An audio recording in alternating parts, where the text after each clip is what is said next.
Good afternoon, good morning, good evening, good whatever it is for all you good folks out there. Welcome to CNC SciFi Vlog. My name is Cliff or Drake Konas. Right below me is my brother Nate. And to my left, to my left on the stream is my daughter Christina. So we are here to discuss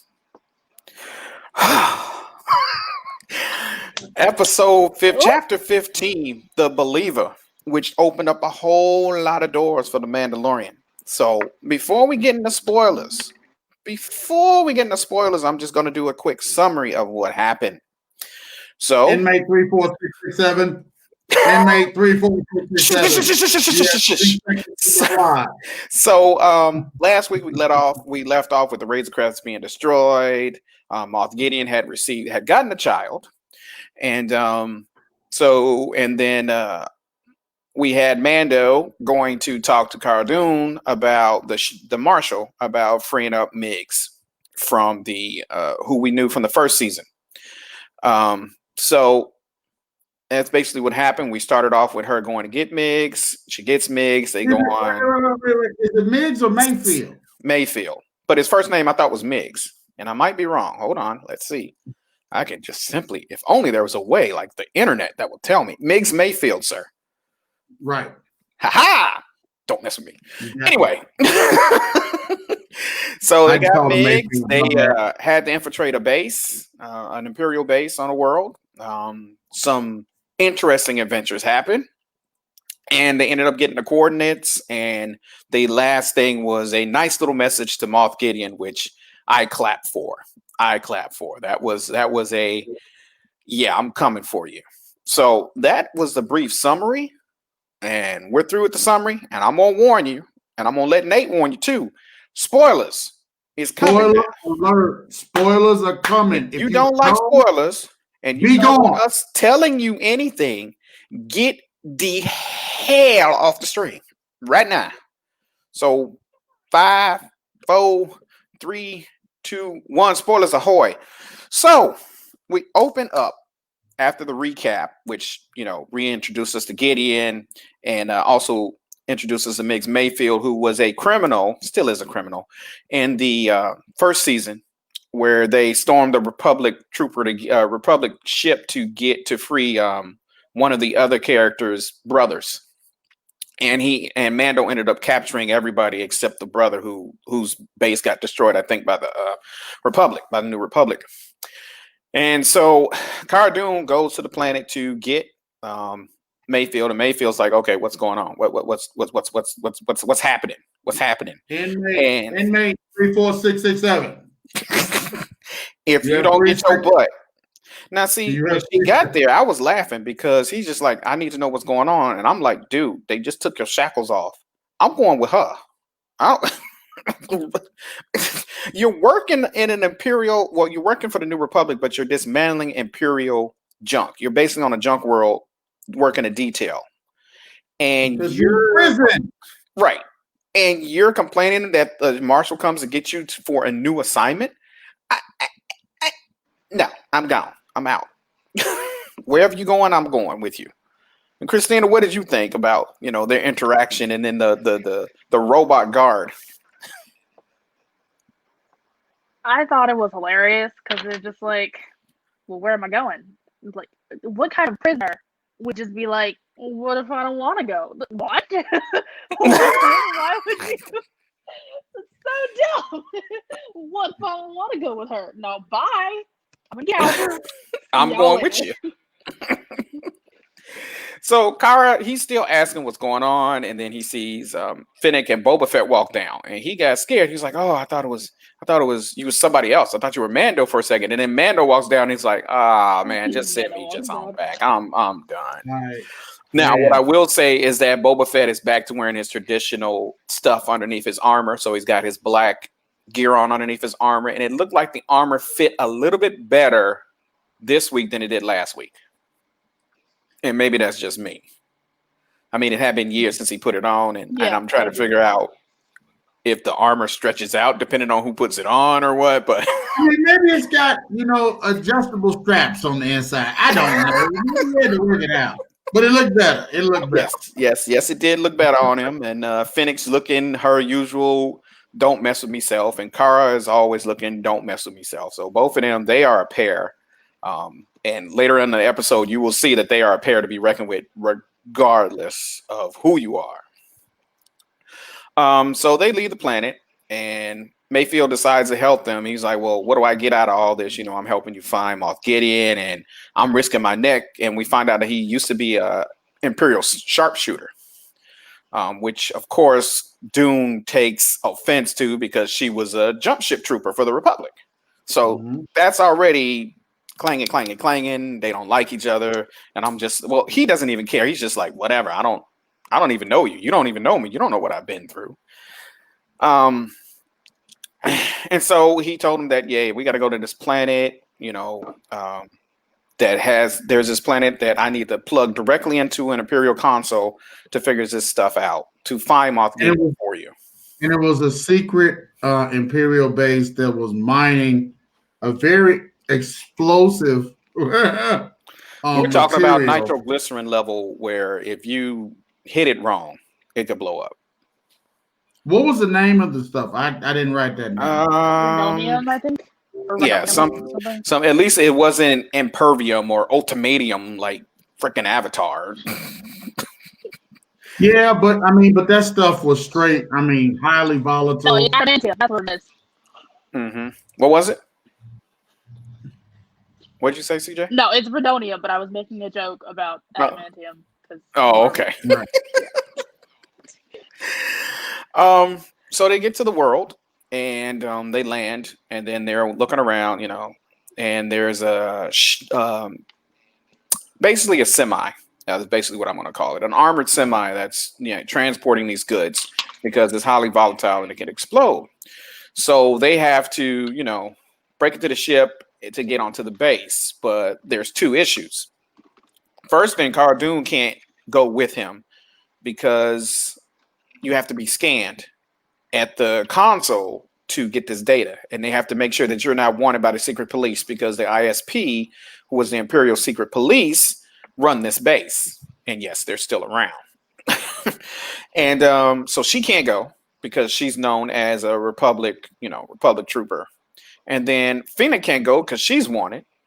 And Boba, who keeps his mask off, he can't go because they might have him on. His face is recognizable. Now, did you guys catch that when he said that? Because that harkens back to the clone troopers because they all look alike. And he looks like a clone trooper. So, yes, he's Boba Fett, but to all them, he's just another clone. He's an expendable clone. They don't care if he was Boba Fett that his dad had him or whatever. No, that doesn't matter to them. They care that he's a clone trooper. His face is recognizable. Exactly. Even with the burn scars or whatever, if they scan him, he's recognizable. So Mando has to go with them. And Mando, as we all know, has a thing where he doesn't take off his armor or his mask. He doesn't take off his helmet. And we kind of went over this in our first episode, and he is actually part of a different sect of the Mandalorians, because if you guys notice throughout the episode, Boba has no issue taking off his helmet, and neither does I can't remember Bo-Katan. She doesn't have any problems. Anybody? So there was two sects, right? Yeah, Bo-Katan doesn't have a problem taking off her mask. No, and if you watch the Rebels, or not the Rebels show, no, even the Rebels show, Sabine had no problem taking off hers, and then Clone Wars, there was different folks, but it was basically a sect of the Mandalorian people which believed the old ways, which was nobody can see your face. Nobody. And I kind of wondered how that worked if they got married or anything like that. how exactly would that work? So Mando has to go with him. Of course, Mando has to wear stormtrooper armor, or the transport driver armor, in order to do all this. So they end up storming a transport vessel that's going, and Dune shows off her abilities of basically just roughhousing the two drivers. Why they don't, one guy goes down and the other guy's not calling in like, hey, we're being hijacked. I have no idea. All I know is I love when Dune kicks butt like that. I just be like, that's so hot. I'm sorry, it just that's so I'll be like, go ahead, Cara Dune. Totally agree. Yeah, she had no issues kicking butt. That's so dope. It's just dope. Which gets us into the next segment when her and Fenny. But I'm gonna let you get there. Just dopeness. Dopeness. So Mando ends up putting on the stormtrooper armor. We don't see this. He does it off screen, of course, and he gives Cara his armor to keep. But I love Bill Burr's character, who is Miggs Mayfield, who's sitting there like, oh God, this guy, all the juices are still in here. And it's just so sweaty. And I'm just sitting there like, oh. He was like, even the hands were wet. That's what I was like, that's disgusting. That's disgusting. So they're driving along the route and you see some destroyed ships, but the whole time Mayfield is talking to him about things and discussing his viewpoints on the world. And you got to admit, Mayfield has some very valid points. Very. Some of those points pointed back to actually the movie that everybody hates from the sequels, which is The Last Jedi. And Benicio del Toro's character was like, Empire, New Republic, it doesn't matter. They are all bad to certain people. And the people on that world, they had been occupied by the Empire for how long? New Republic never came down to help them. No, and these people, it's basically like going in when, no offense to us, but it's basically like when America goes into a country, takes it and liberates the people and then just leaves them. And then there's still remnants like ISIS still sitting there doing stuff. And the people are destitute and can't do anything. And it's kind of like that. So they go through the town and looking at the sad faces on the kids. The whole time, Mayfield has his mask off, which I found interesting because he had his mask off all the way up to the base and kept it off. And I'm like, I could have sworn that in Force Awakens, Finn kept getting yelled at for having his mask off the whole time. But then when you look in the base, when they eventually get there, like, there's a bunch of people with their masks off. Yeah, but most of those people were like minors, and some of them were officers, and officers never wear masks unless they're the stormtroopers. And so they're driving along, and they start getting attacked by, I guess those were other natives, maybe the indigenous population, not the Terran population. When because I was watching with subtitles in case I missed something, and it said pirates. Okay, so they were why are they pirates with thermal detonators? What are you pirating? You're going to blow up anything you pirate. Well, I think that was the issue. I think this was their rebellion or the people that were fighting against them. Mm-hmm. So I think that's why they were labeled pirates, because they were trying to keep you from getting anything. And that's why they had the thermal detonators. You know, I think a better way would have been rebels, but you know, it is what it is. Right. So Mando's trying to keep him off the ship because Mayfield's driving the truck, and Mando is shooting it, and Mayfield's like, hey, stupid, maybe you shouldn't do that, which was also a callback, I think, to Aliens, where, you know, they had them say, you can't shoot this around all this stuff because the whole area could blow up. It's basically a thermonuclear device. So Mando ends up going up top, fighting off the pirates. What I found interesting, Nate and Christina, is that when he got hit, he's used to having his Mandalorian armor, his Vesper armor. Yeah. And the Stormtrooper armor is weak. Trash. No, it's not weak. It's trash. Straight up trash. One hit, like, and his shoulder armor is gone. He's like, what? Right. Yeah, and he got hit, and he's like, wait a minute, that didn't work. He's still kicking butt, though.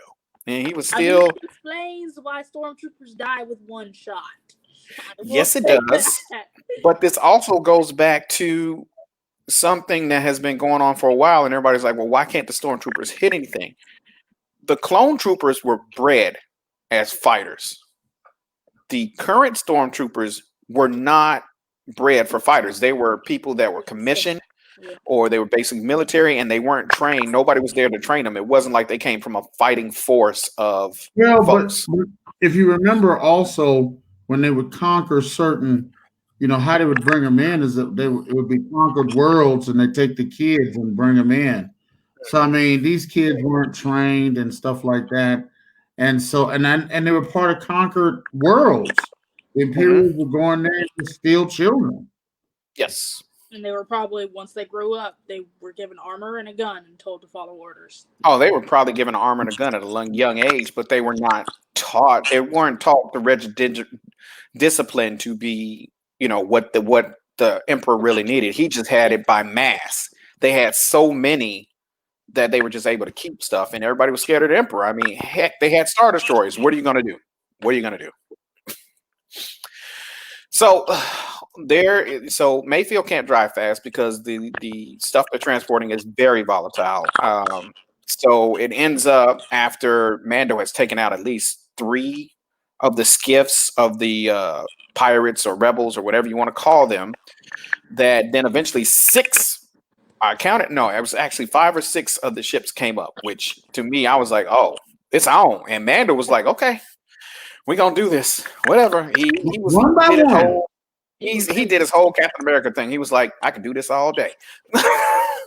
But then the TIE fighters came in, and I think that was the first time I've ever seen anybody cheer for a TIE fighter. True.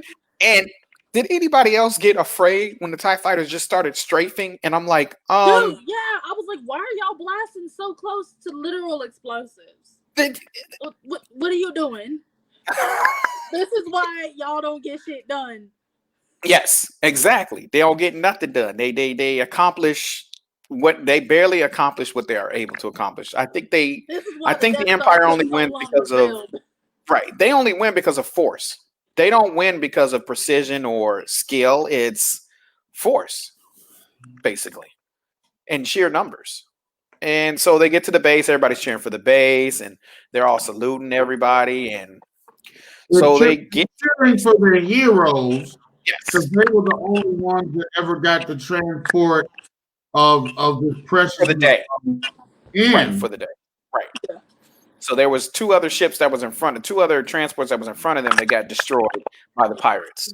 From what I'm gathering, it was by the pirates that they got destroyed. I mean, we saw the explosion. So, so they get there, and there's basically a break room there. And that break room has the console that Mayfield needs. Wasn't this the officers' hall or whatever it was? No, because there was regular troopers there. It wasn't just an officers' hall. That was like a canteen. Think about it. There was armored troopers there, and they were not all officers. There was some just sitting in there chilling. What I did notice is there was a lot of normal folks standing around that I think was just the miners of the stuff that they were transporting. I think they were sitting there around a lot. They weren't sitting in the canteen, but they were sitting there, thanking Mando and Mayfield for the stuff they did. So Mayfield is about to go in there and go on the console, but he's like, I can't do this because his old commanding officer, because this is how the Force works, his old commanding officer is sitting in there.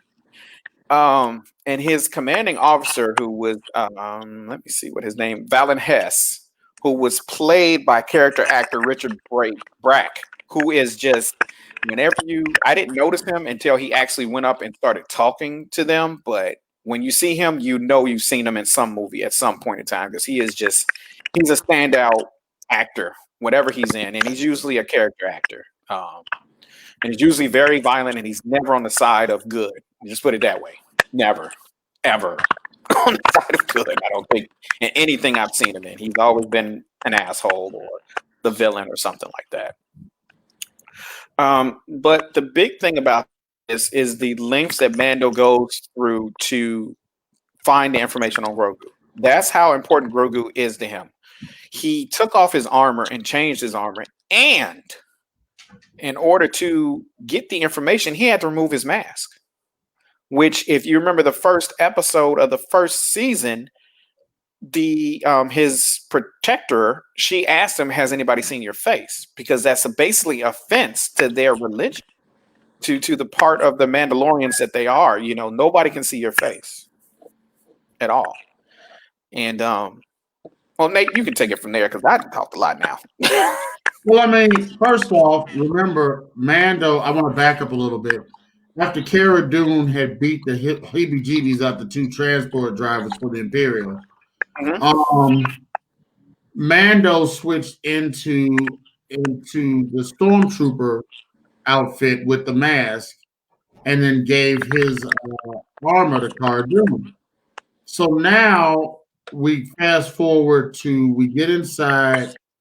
They're in the cantina, officers' quarter, wherever it is, officer hall, and then of course, the guy he's with, he can't, and Mayfield can't go in there because he's his commanding officer. So then it's amazing. Mando goes in, and Mando has to screen his face. And so they first scan the stormtrooper mask, and then of course it's about to start going on. So he takes off the stormtrooper mask, and that's how important Grogu is to Mando, is that he reveals himself. And then the commanding officer, what was the commanding officer's again? Belen Hess. All right, well, Commander Vest, or is it Hess or Vest? Hess, Hess. Well, Commander Hess then says he wants to talk to him. And of course, Mando doesn't know what this is. He's never been part of any of this stuff. Oh, he asked him for his TK number and all this other stuff, and Mando's just standing there like, huh? I don't know what to say. And then all of a sudden, here comes Mayfield, like, okay, that's my commanding officer, and here's our time. And you got to speak up because he lost his hearing. And I was like, that was brilliant. I was like, that was actually pretty good. Well, he did say he was a fast talker. And he did say that, I'm a good fast talker, but I won't be able to get a fully armored Mandalorian into the base. I'm good, but I'm not that good. Right. And so now during this whole conversation, Mando doesn't have his helmet on. So now everybody, he's been unveiled, if you will. And so then they turn around and Hess, Commander Hess, who is a mean, evil so-and-so, he goes and he says, let's have a drink. And that's where celebrate that you guys are the only ones that got in. And this is where it gets good. Yes. Because that's when Mayfield challenged that commander. Because all of Mayfield's brothers, if you will, were killed in this terrible battle where this basic commander sent all of his people to be slaughtered. I'm glad you brought that up. And I don't know if Christina realized this, but the operation that Mayfield was talking about, Operation Cinder, is from Star Wars Battlefront 2. That is the thing that set off the story mode of that, where the Empire basically sets satellites around planets and destroys them. Yes, that's what Operation Cinder was. Somebody wants to come say hello. Oh, good Lord. Elijah, you don't? Okay, all right, just watch. So that's what Operation Cinder was. It was actually, it's been in a bunch of books, but it was also in, the last thing that we saw it in was Star Wars Battlefront 2, which was a game. And so now, what's amazing about that is poor Mayfield, lost all his. Christina might want to put herself on mute. I don't know what that is, but, and so now to thank you. And so Mayfield lost all his friends, all his trooper buddies, and the indigenous people on that planet all got wiped out because they tried to fight against Imperials because they were like for freedom. No, actually, what Operation Cinder was, and you didn't know this, was Emperor Palpatine, when he died, he left a message with droids, and the droids sent these messages out, basically saying, if I die, the Empire has to die with me, so take out all the worlds you can. And that's what Operation Cinder was. So basically, they didn't care. They wiped out whole populations. And I understand that, but again, if you got a key on something.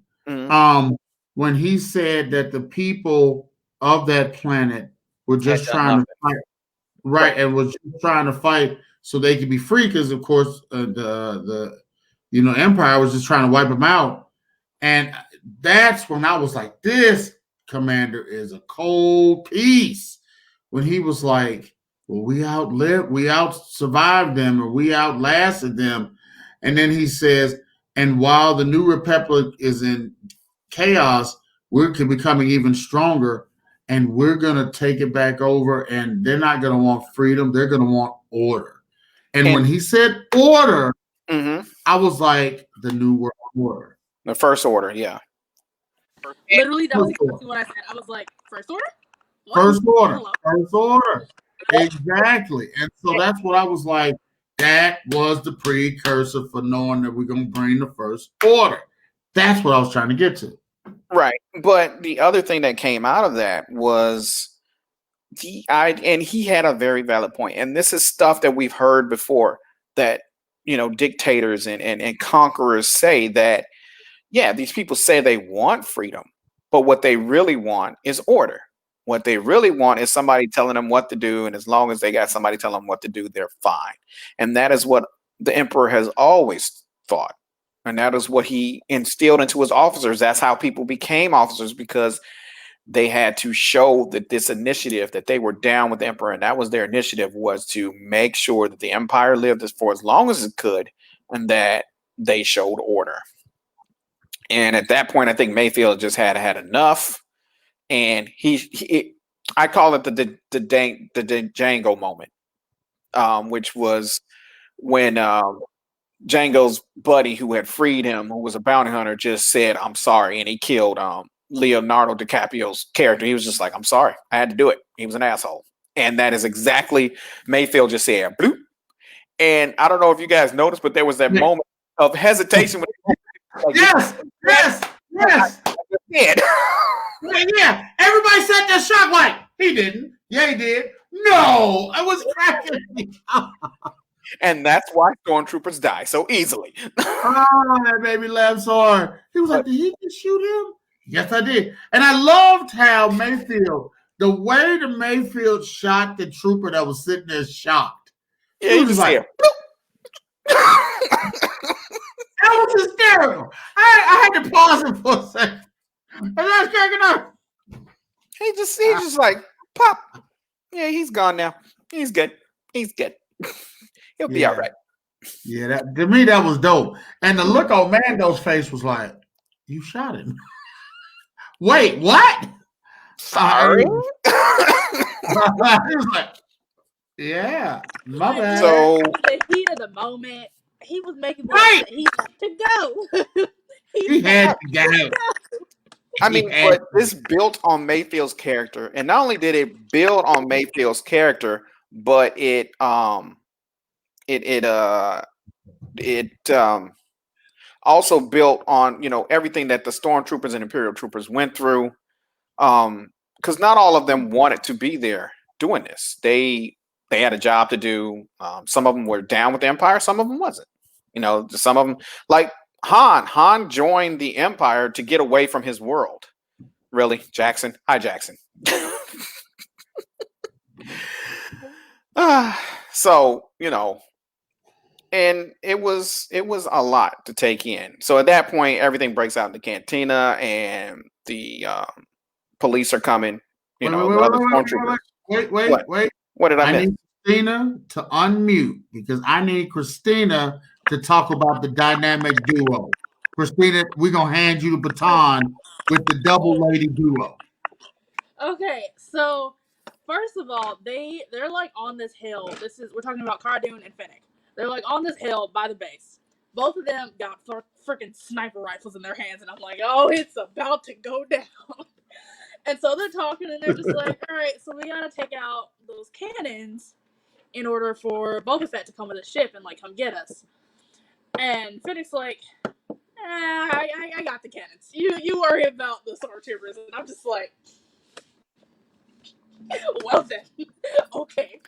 And so when Mando and Mayfield are trying to escape, they're like shooting stormtroopers, doing their thing. And there's a window behind them. And they like bust out the grate. And so they're like climbing out the window. And the first stormtrooper that comes out after them, he's dead in like 2 seconds. Yep. Literally 2 seconds. Dune was not playing. She was like, and like they're like Mayfield and Mando are like kind of shooting at them. They'll like shoot at them every now and then, but most of the stormtroopers, Cara Dune's like, boop, boop, boop. She's like playing freaking whack-a-mole with stormtroopers, and it's hilarious. And then what happens after that? They like jump and then no, they climb up the ladder. So they're walking across the thing, and they're walking across the ladder. The funniest part about that was the one stormtrooper trying to peek through the unbroken thing, trying to shoot them. And I'm like, dude, what are you doing? Are you gonna shoot? Who trained you? Well, he got shot at point blank range, so he got what he deserved. But who trained him? His training officer should walk in there and just pick him up and go, stupid. And so Cara Dune and Fennec do their thing. They get on Boba Fett's ship, and then Mayfield's like, "Hold on, I gotta do something." And he just takes one of those guns, and he's just aiming. And I'm like, "What in the world is he aiming at?" And they zoomed in like literally just a little bit, and it was like there just happened to be one of the transport ships with the Rhydonium open, and with the top open, the top open, so that you could see it. And they're in like these like kind of like fire extinguisher like containers, and so he's just kind of looking at him, and I'm like, how? I'm sorry. Well, he is an Imperial sniper. He was an Imperial sniper in another life. Fennec were like, nice shot. They just leave me while the whole base is just exploding. And that was Boba Fett's gun, actually, the one he had when he was on Tatooine. That was his like the Sand People rifle. Yeah. How about the combat in Slave One? When the TIE fighters was flying after Slave One, and Boba Fett's just like, yeah, hold on. Beep. Just give me a second. Bye-bye. And he dropped a bomb on him and basically blew him up. All you see is Cara Dune and Fennec being like, all right. So our heroes all joined back up. Mando's got his armor back on, but they ended up letting Mayfield go, which I figured that was going to happen. I either thought one of two things was going to happen. Either Mayfield was going to screw them, or they were going to let him go in the end because of all the stuff he had done. Or he could have basically died at some point, trying to save them or whatever. But I figured they were going to let him go, or he was going to betray them, one or the other. I'm glad it was they let him go and it wasn't a betrayal, because I don't think I could take another dang story, another damn, you got to go on this quest over here. Although next week is the end of this season, so it'll be interesting where it goes. And the last scene before the credits is Mando basically giving Gideon the same line he gave Mando in the 7th episode of the first season. Basically, like, you think you know what you got.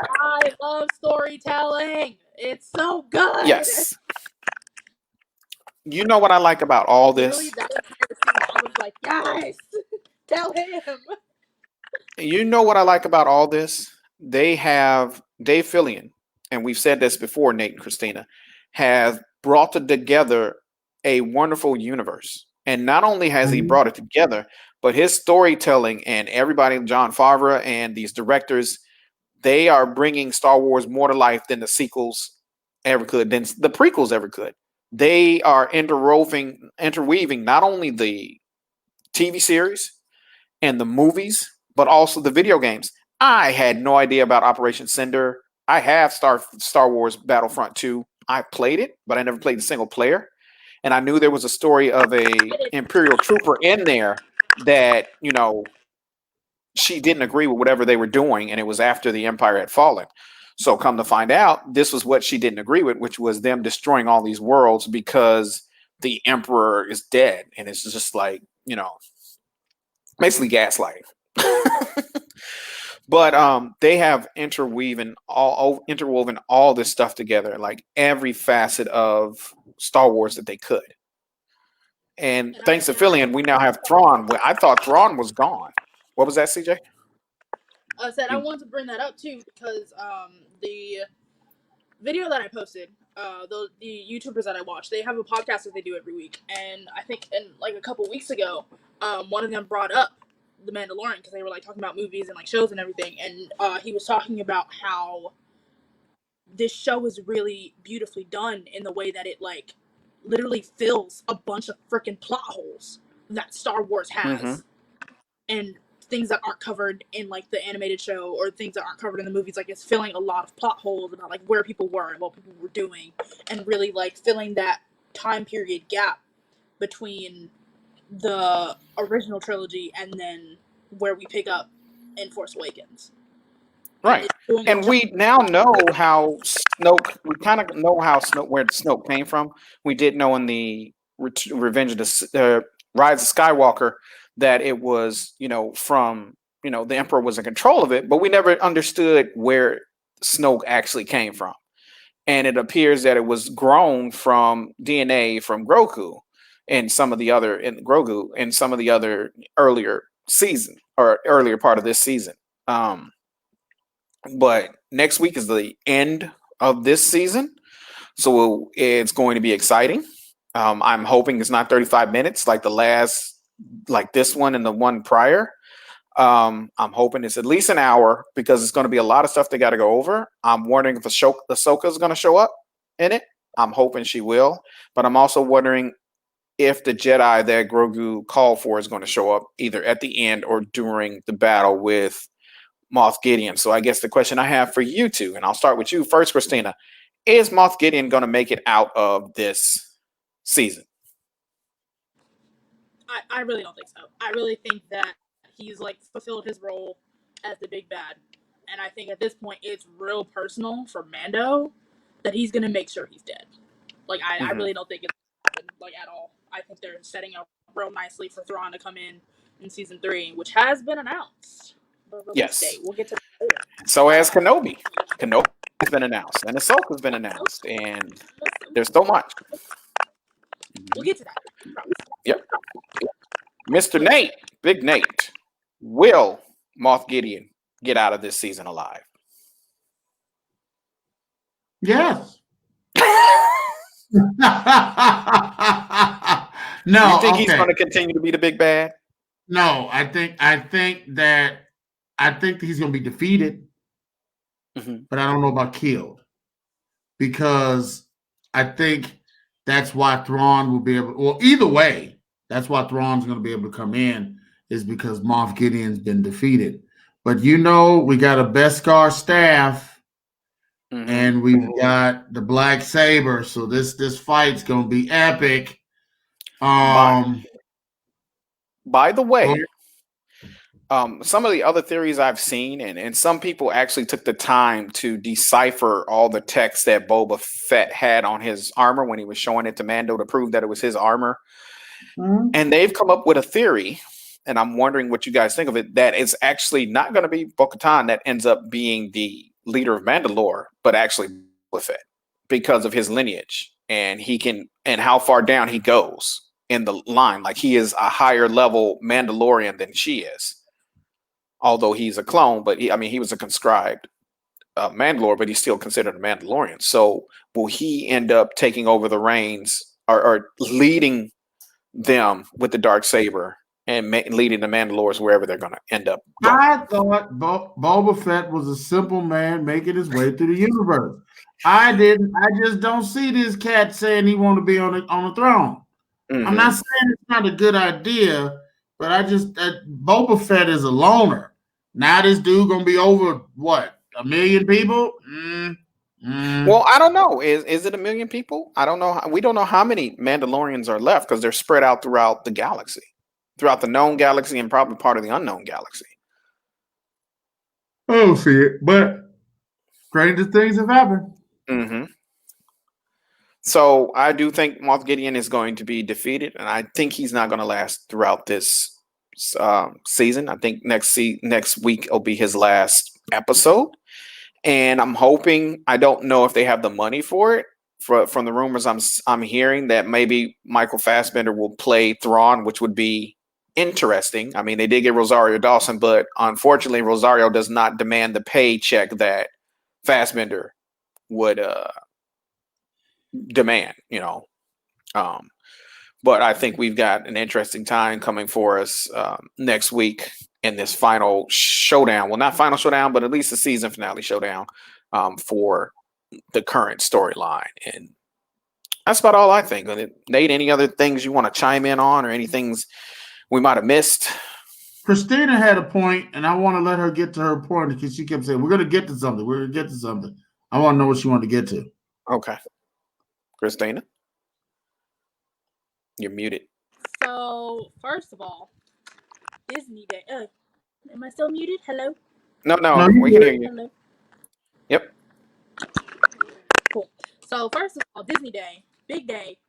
Lots of announcements. Lots of Marvel. Lots of Star Wars. Super dope. Yes. During Disney Day, they announced that Mandalorian Season 3 is coming out in December of 2021. Mm-hmm. It's already confirmed. I'm pretty sure it's already in production. So that's amazing. They also announced the Obi-Wan Kenobi. I don't know if it's a movie or if it's a show. It's a show. But it's a show. Interesting enough for that, Hayden, whatever his last name is, Hayden Christensen. Original Anakin is coming back. Mm-hmm. Yeah, Hayden Christensen is coming back as Darth Vader. You know what? So that's cool. He's coming back for. I could care less if he came back as Darth Vader. If James Earl Jones is not the voice, we got problems. And James is still alive, as far as I know.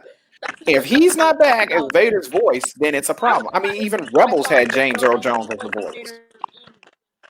What was that? You cut out. I said I was excited when I saw that he was the voice of Vader in the animated show. I thought that was right. Cool. Right. He was the voice in Rebels. Making his money. Yes. Yep.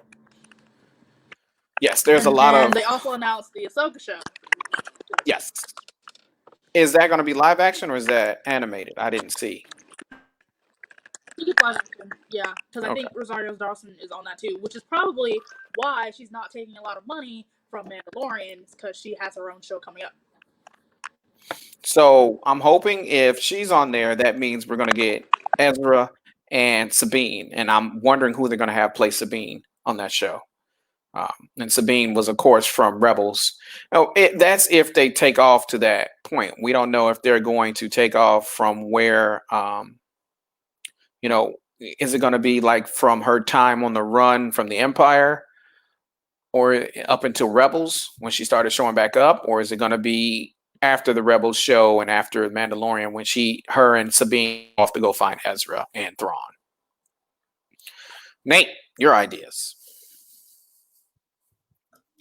I tried to stay muted because I didn't know if that would have helped Christina's, but it didn't. But in any event, I'm gonna tell you something. I can't really see past this next episode. I'm so excited and giddy to see how this is gonna turn out. Are we gonna get the baby back? Are we not gonna get the baby back? I mean, there's a lot of different twists and turns that could happen. We could have this showdown because I mean, Mando went right back at Moff Gideon, some old good, the bad, and the ugly. I will get the baby back. Mm-hmm. I mean, and Mando was dope, and Moff Gideon, I don't know why I got the only fly in America right in my living room right now. Anyway, so, I mean, Moff Gideon was pissed. So, I mean, it could be that they attack him. I mean, we're going to have this showdown. But that doesn't necessarily mean that Mando's going to get the baby back. Yes. It's very easy that he could have transported the baby someplace with the doctor.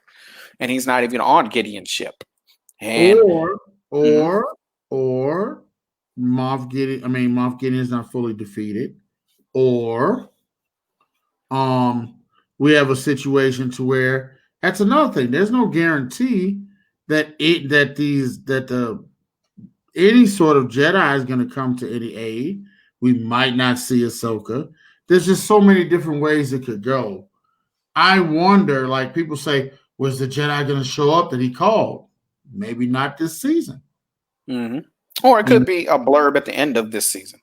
It could be the last thing we see this season when they're either they have the baby or they don't have Grogu. And then all of a sudden this Jedi comes into view on some other place saying, oh, yeah, I got to go do something. Or I'm on my way. Something like that. Something to that effect. Saying, okay, so they weren't successful. Now I got to go get them. Something, something real quick. And then all of a sudden we'll all go at the same time, and then we'll be doing that next weekend. So we'll see.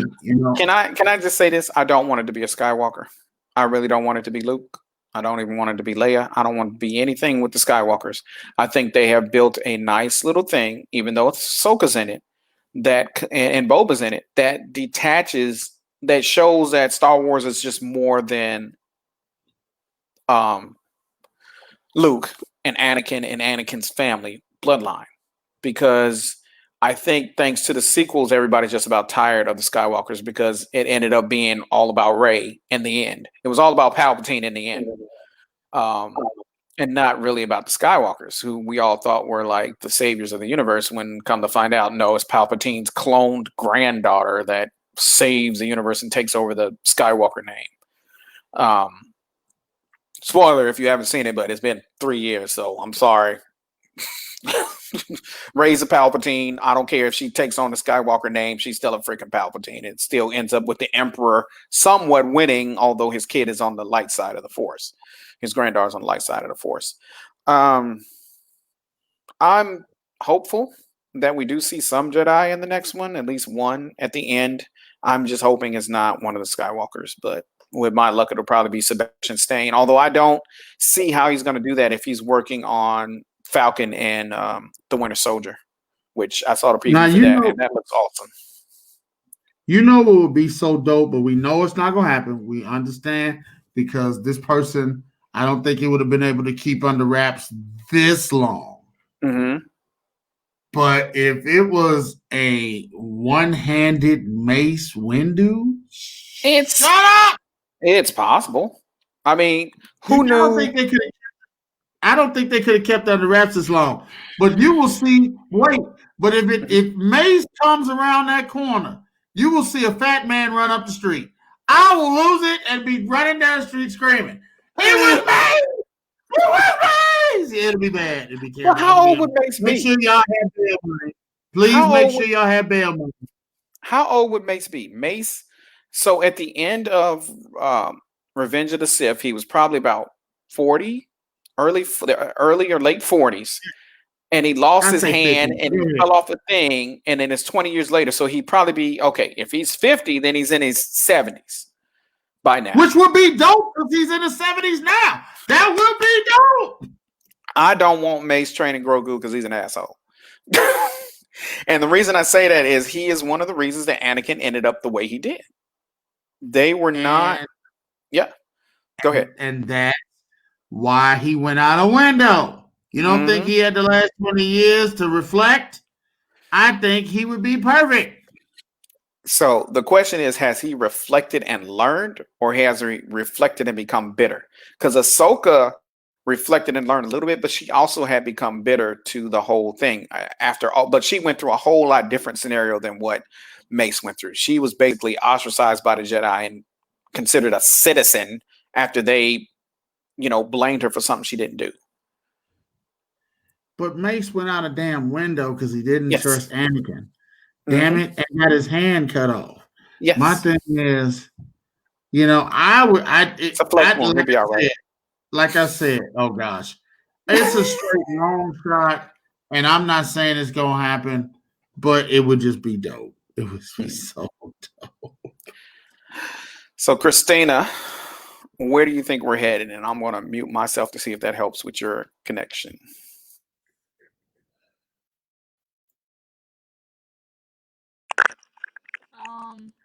I don't know what's going on with my connection. I turned the Wi-Fi on to see if that would be better. So far, it's not.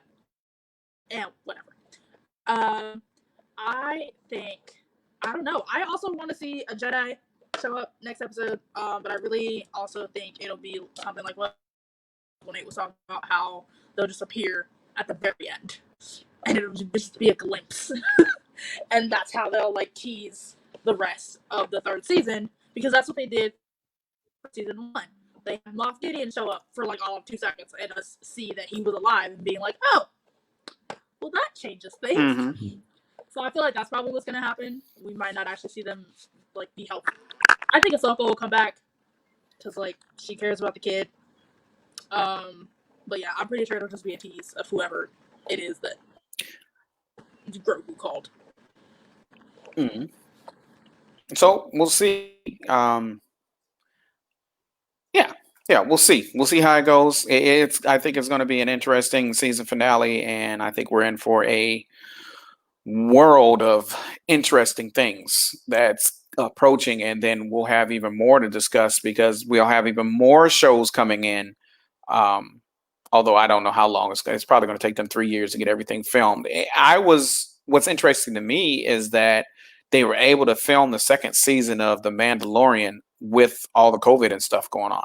And granted, it's a very light cast, and there's a lot of animatronics, and Mando and the baby are usually alone by themselves in flight and blue screen or animatronic animals. So it's not like he's really around a lot of people, but they got a lot done with what's been going on in the world. So hats off to them and everybody there that has created and woven this story that we've found ourselves in right now. So with that being said, I think we've got all out that we could get out for this. And I want to thank you all for joining. Again, my name is Cliff for Draconis, as you know, on Twitch. And right below me is my brother Nate, Big Nate, sitting out there in New Mexico. And then to my left is my lovely daughter, Christina, who is a superstar in her own rights. And so we'll talk to y'all later. Y'all have a good day and many blessings to all of you.